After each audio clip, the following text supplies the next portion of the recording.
Back to our channel Bezwadi and cooking corner. Hi అండి, నేను మీ సునీత. ఈరోజు మన వీడియోలో సజ్జ లడ్డూనైతే చేసి చూపిస్తానండి. ఇది మన ఆరోగ్యానికి చాలా మంచిది. కాల్షియం, ఐరన్ ఎక్కువగా ఉంటుంది, అలాగే ఫైబర్ కూడా ఎక్కువ ఉంటుందండి.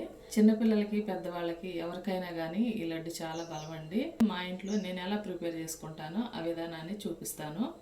దీనికోసం ముందుగా స్టవ్ ఆన్ చేసి కడాయి పెట్టుకున్నాను. ఒక కప్పు సజ్జలను అయితే తీసుకున్నానండి. ఈ సజ్జలను అయితే 2-3 సార్లు శుభ్రంగా కడిగి ఆరబెట్టుకున్న సజ్జలు అనమాట. ఇవి ఇందులో వేసుకొని చిన్న మంట మీద దోరగా ఫ్రై చేసుకోవాలండి. సజ్జలు అయితే నీట్గా ఫ్రై అయిపోయింది అండి. మంచి అరోమా వచ్చే వరకు ఫ్రై చేసుకున్నాను. ప్లేట్లోకి తీసుకుంటాను. ఇప్పుడు ఇందులో 1/4 కప్పు నువ్వులు వేసుకొని ఫ్రై చేసుకుంటాను. ఈ నువ్వులు వేసుకోవటం వల్ల లడ్డు చాలా టేస్టీగా ఉంటుందండి. దానికోసం వేస్తున్నాను అనమాట. ఇవిగోండి, నువ్వులు కూడా చక్కగా ఫ్రై అయిపోయినాయి. ప్లేట్లోకి తీసుకుంటాను. ఈ ఫ్రై చేసుకున్న రెండింటిని ఒక 10 నిమిషాల పాటు చల్లారబెట్టుకుని ఆ తర్వాత మిక్సీ పట్టుకుంటాను. ఇదిగోండి, సజ్జలు అయితే చల్లారిపోయినాయి. మిక్సీ పట్టుకుంటాను. మరీ ఫైన్గా కాకుండా కొంచెం బరకగా మిక్సీ పట్టుకుంటే బాగుంటుంది. ఇప్పుడు ఇందులో చల్లారబెట్టుకున్న నువ్వులను కూడా వేసేసుకుంటాను. ఇప్పుడు ఇందులో ఒక 5 యాలకులను కూడా వేసుకుంటాను.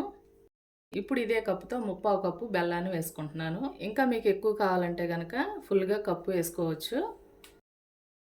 సాల్ట్ కూడా వేసుకుంటున్నానండి. స్వీట్లో కొంచెం సాల్ట్ యాడ్ చేసుకుంటే టేస్ట్ చాలా బాగుంటుంది.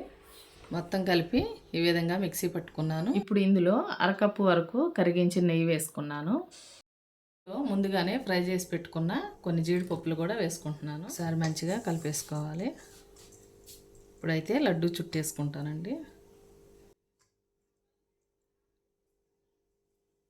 చూసారండి లడ్డు ఎంత మంచిగా వచ్చిందో. ఇదిగోండి, సజ్జ లడ్డు అయితే రెడీ అయిపోయింది. ఈ లడ్డూని అయితే రోజుకి 1 లేదా 2 లడ్డులు తీసుకోవటం వల్ల మన ఆరోగ్యానికి చాలా మంచిదండి. ఐరన్, కాల్షియం డెఫిషియన్సీ ఉంటే కనుక అది క్లియర్ అవుతుంది.